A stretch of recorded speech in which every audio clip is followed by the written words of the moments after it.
चला आज नागपूरचा तडका काहीतरी बनवूया। इथे मी तेलावर घेतलेला आहे जिरं आणि त्यामध्ये अद्रक लसूण टाकलेला आहे, ते छान परतून घेतलं। त्यानंतर इथे कांदा टाकले, तोही छान परतून घेतला आणि कांद्यासोबत ना कोथिंबीर सुद्धा परतून घेतलेली होती।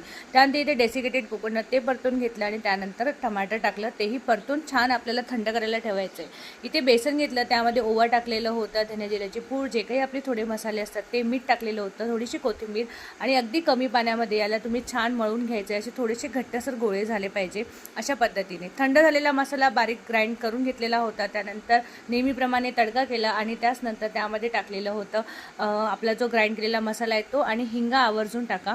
त्यानंतर सगळे सुके मसाले ते टाकले, थोडंसं गरम पाणी टाकून त्याला छान ग्रेव्ही होऊ दिली आणि ती ग्रेव्ही थोडीशी शिजू दिली।